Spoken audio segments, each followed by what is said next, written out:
All right. Woo! How's everybody doing? Hey, All right, good to see you all. We're gonna go over this way. Hey, how are you? We the whole thing, right? Okay, well, this is for you. Oh. Thank you very much. We got Assemblyman Gallagher here and Assemblyman Kiley. Wow. Love your right? Oh, you should have seen it before. Yeah, no, I saw. It's great. I see a lot of red, white, and blue, which I love. There Look at you that tie. Sorry. Wow, we've got some artistry too. Oops, sorry. Yeah, of course. All right, Ben Garrison. Nice. Oops, sorry. Sorry, You're honey. welcome.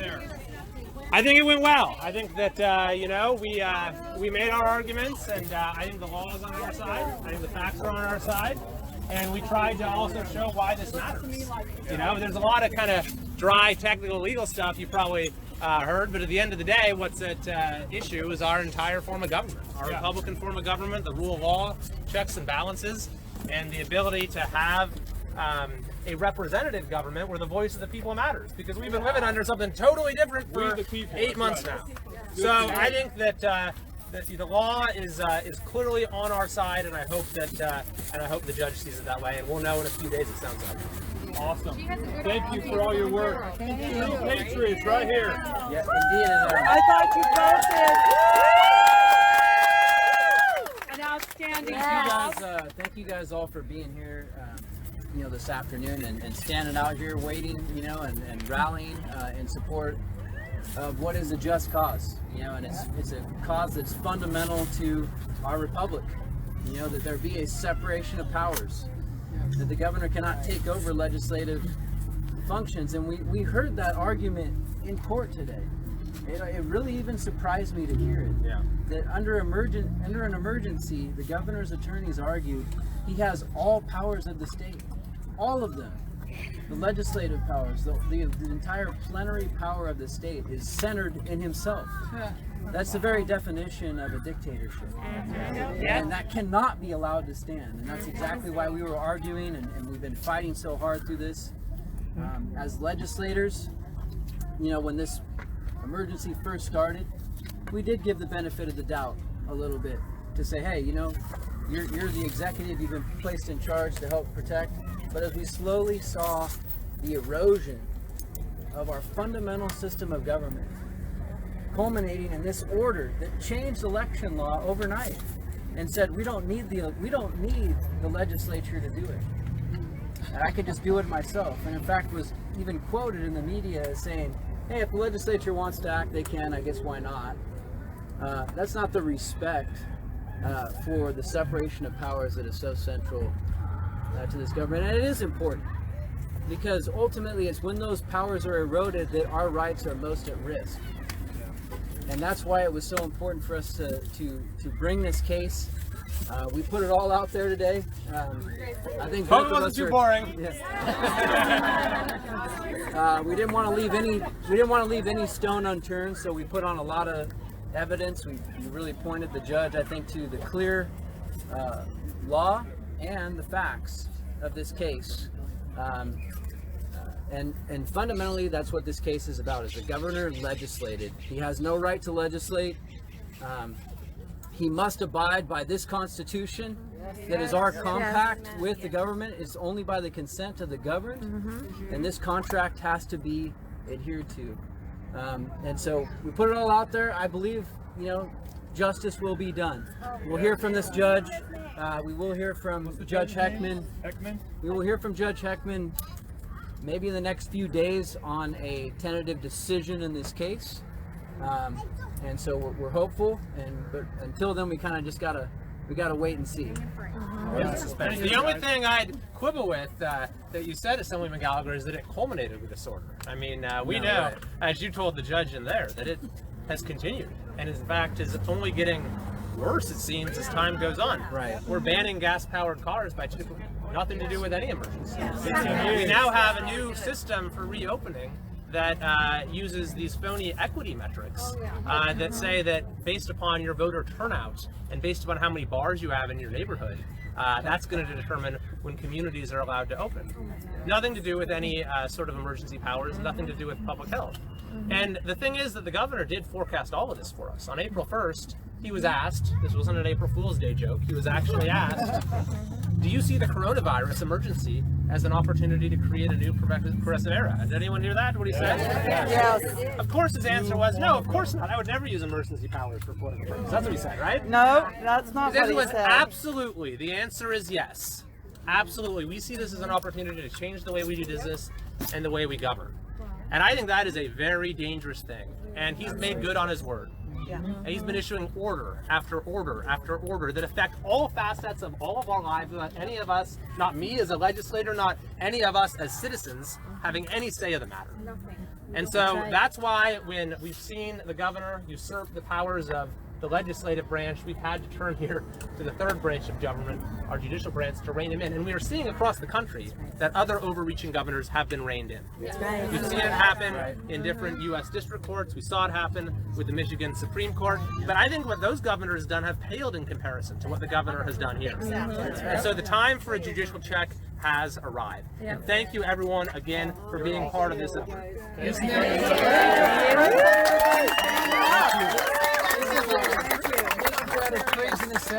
Overreach of the other governors. Yes, absolutely. And I thought you really made a real good point.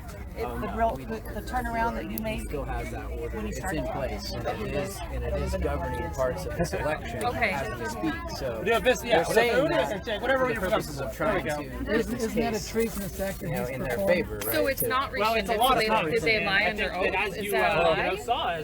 I don't know. I consider it lying under oath, but I would consider it a mischaracterization. Wow. They say very definition of error. So, and we pointed that out to the court that, hey, here's where I the think order it's is still in effect. It hasn't been superseded as the word that And they did the use. judge seem empathetic to that, or? Well, I think so. You know. I mean, we'll see, what her ultimate decision is. Yeah. And, but we certainly put all that evidence in front of the judge. Thank you. The news guy that was out here, he said the only thing that we were meeting for today was a ballot situation. That was it. And we said that's not our understanding. And we were listening to you guys, and it didn't sound like that. But that's what the news was saying. That it was just about the ballot. He did focus on the That's very election. powerful. How is it The executive order that changed elections. That has been the focus of this lawsuit. But we did win that part because they said it wasn't illegal. The ballot box thing wasn't an illegal issue, right? They made that statement. They haven't ruled in this case yet. We did the trial today, we put on evidence, we made our arguments. Now the judge has to issue There was it. that came out. There was a statement that came out that said that they said it wasn't illegal. Remember, there was that ballot box thing. There was the people putting ballot boxes in places so they could collect the ballots. Oh, that's a totally different case. Well, that's what the news guy said it was about. That's not right. The report says What did the judge think about all of the ramifications of the lockdowns? What's that? All of the ramifications of our lockdowns and how it's affecting the people in a comparison to what COVID is doing with the 98.6% We didn't. survival. This case hasn't been about that. Okay. Yeah, it hasn't Okay. been focused on that. It's focused on this elections law. Okay. But part of what we're trying to get is an injunction against the governor saying, hey, from here going forward, you cannot do this. You can't overstep your bounds. You Right. can't overstep your bounds. So it's Because there are reining him in. ramifications to that. I believe there are a lot of ramifications to this. Mental health, I know kids, somebody their who's killed education, himself the 2 days ago. isolation. His 4-year-old found him. It's very sad. In the closet. That's, I mean, those And are that's the a real concerns. life thing that's happening. So Drug abuse, all these things are going up. yeah, and so I'm hoping that's in the back of the mind of the judge. thought you were coming here for free. Really interested people. Now you have to experience this all over. That will be part of her thing, but Yeah. I mean, certainly that's in the background. Right. Thank you so much. Study that is proving COVID-19 exists. It's complete nonsense. I was a little disappointed that James used the language in there that, we're under an extreme emergency for his argument. But why aren't we attacking this idea that there is an emergency in the first place? Well, that's a good question, and frankly, our legal strategy is that would not bear fruit. We're trying to do what's going to be most effective to get a ruling to stop the governor's one-man rule in his tracks. I will tell you that separate from this lawsuit, me and James Gallagher specifically have introduced Assembly Concurrent Resolution 196 to terminate the state of emergency. Yes. And we didn't do that yesterday. We did it, when was it? Where's the down there? I think it was early May. He's down there. ACR 196 to terminate the state of emergency, because even if you think that there's still a threat posed by whether it's the virus or something else, that does not justify a one-man rule by the government. And so we have tried on many fronts. We've tried to get the legislature, by the way, to step up and do its job, but they're pretty happy taking the year off. That's why I told the judge in there that you can't willingly abdicate legislative power either, because that's actually, our legislature has been all too willing to let the governor run the state on his own. Yep. And did you hear what their counsel said? They said, well, the California legislature as a whole hasn't joined this lawsuit. It's just us, 2 legislators. Whereas in Michigan, the legislature as a whole joined the lawsuit. They actually pointed this out in the brief, saying, Gallagher and Kiley claim to be guardians of legislative authority, but the legislature as a whole hasn't stepped up to the plate. That's an indictment of our legislature. That's not an indictment of us. That's right. We're 2 members of the super duper minority in our legislature. All right? We have not that much power to begin with, to be honest with you, because they do everything they can to prevent us from actually enacting good policy. Exactly. But it's fallen on us to be the ones to try to step up and defend the prerogatives of the legislature and our constitutional form of government. It's pretty amazing. But this is what I think is really the Probably sort of. is that everything that we are dealing with right now, the horrors that Edit just described, what we've lived through the last 7 months, has illustrated exactly what is wrong with politics in the state of California. Absolutely. It's just like the usual nonsense on steroids. Yeah. And I think that a lot of people across the state of California are starting to see that. Communism Because has it wasn't intensified. COVID-19 and this state of emergency that started to erode our freedoms, started to erode our Republican form of governance in the state of California. I've been in the legislature 3 years. I've seen it get worse and worse and worse every single year. And I think that this is a moment for we, the people of California, to make our voice heard, demand fundamental change, go back and be a government of, by, and for the people.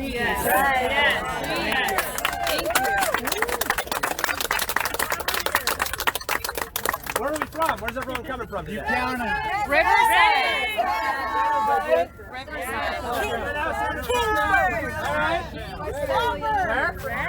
Orange, I got a constituent. All right. We're on Mr. Gallagher's turf here, but we got. Thank you very much. I appreciate that. Yeah, we have an election in the United States of America. Yesterday. Awful. We're from the south. Riverside County. Hold up his side of the Constitution. What is he supposed to hold up? This Sacramento sheriff? Well, he's been doing a pretty good job, I think. I haven't been following it that closely, but he's not been enforcing some of the real nonsense. Same with the sheriff of El Dorado County. He's stood up very strong. A lot of the sheriffs. By the way, this is an interesting thing. It was actually the sheriffs who have been some of the leading voices against these governor's policies. So you know what they did in the legislature this year? They came up with a bill to muzzle sheriffs. They came up with a bill. So we're now going to have a sheriff's oversight board with subpoena power, so that many sheriffs start to get out of line again and don't, toe the line for the governor, then suddenly you're under subpoena. I mean, that's the way politics works in the state of California. That's right. Punishment. Yeah, there you go. I think we should do a citizen's arrest. I do think we should do a citizen's arrest of Gavin Newsom. Who's with me? We'll ask our sheriffs to come with us, escort us there. I did a citizen's arrest in Reading the other day. I don't know him. No. Yes. Board of Supervisors. Oh wow. Okay. Okay, so it's starting. Newsom declared that the government of the state of California is an autocracy. He has. That is true. Yes. That's what he said. He has said that the Emergency Services Act centralizes all of the state's powers in the hands of a governor. That is the textbook definition of an autocracy. Exactly. Right? Out of communism. And so it's like you say, this isn't mere rhetoric. We're saying that it's an autocracy. That's literally what the governor himself is saying, and what he's defending, and what he's trying to get the court order to validate in this litigation. But I mean, when you look at the arguments they've made in this case, I know that it's clear to me they know they have exceeded what the law allows. And they've acted in ways that no previous governor ever has under this law, the Emergency Services Act. They've provided not a single example in the last 50 years where a governor has done anything like the governor has done in this case, since this law has been in existence. And as I just said a minute ago, it only keeps getting worse. That's the thing. It's in our first brief, we said, when Republican government ends, it's not always because suddenly, a Caesar arrives on the scene, although some might make those comparisons. It's, it can happen as our norms, our institutions, our habits of citizenship and democracy erode over time. And that's what you're seeing happen. The governor started out issuing executive order, and now it's just the way things are done. We have a one-person government. He gets to hold a press conference every day. He announces the latest order, the latest edict. And what do we as citizens do? We just have to accept it. Just follow it. That's what I said today, is that the whole idea of the American experiment is that we're not mere subjects of state power. We are part of a political community where we share power together, and we're authors of our own political future. That's the way it's supposed to be. We have agency as citizens, right? And that is eroding. We're seeing this sharp distinction between the ruler and the ruled that we were supposed to have thrown out in 1776. That's right. Exactly. Now, I talked to Sheriff Mack and I asked him how we can arrest. I want to know how to arrest the governor. He said you'd have to get sheriffs to go and do this and a prosecutor to prosecute. So I'm asking you, who would prosecute this case and who would be the sheriffs who would go, and I will make the arrest. Well, look, that's another avenue. We're focused on the one that we have before the court right now. Okay, but I'm coming here from 6.5 hours, Orange County. Orange County, all right, you're the winner. I was looking for you the farthest. We have a San Diego or something? I think we... Riverside, all right.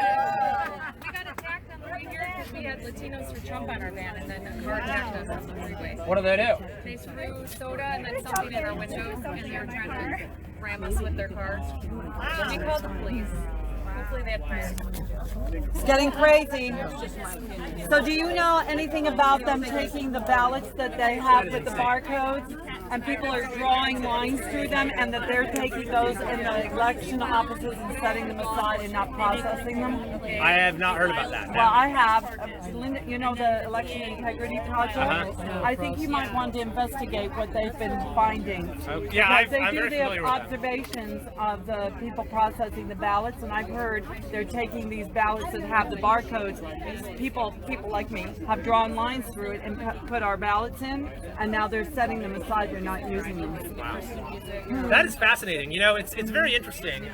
You've seen in recent days the Secretary of State and the Attorney General have issued cease and desist orders against the Republican Party, claiming that somehow something fishy was afoot with these ballot drop boxes. But it's their own party that legalized the practice of ballot harvesting, which is a pretty crazy idea in the first place. And then, if anyone else tries to use the law, suddenly it's subject to a cease and desist order. But when it comes to our elections in California, talk about the pot calling the kettle black for the Secretary of State and the Attorney General to be talking about election integrity. This is the same Attorney General who gives you a totally, fraudulent description of the propositions when you see them on your ballot, right? You remember the gas tax repeal? Yes. Suddenly that said nothing about there being a gas or a tax. You'll get the ballot right now. Same with the one to get rid of Prop 13. Just nothing about a tax raise. It's just additional revenues that suddenly appear magically, right? And so it's pretty crazy stuff. And then as far as the Secretary of State, this is the guy who's supposed to be in charge of our elections. I've never seen a more partisan person in my life. You know what he said to me and James Gallagher? When we initially got a preliminary injunction against the governor of this case, or a temporary restraining order, the Secretary of State accused me and James of throwing our democracy into chaos. That's literally what he said. He went out on a tweet accusing us of throwing our democracy into chaos by actually insisting that we have a democracy. That's going way back. All right, well, thank you again, everyone. It's so great to connect with you. It's really rejuvenating to see people who are passionate and are willing to fight for our state. So thank you very much. Thank you.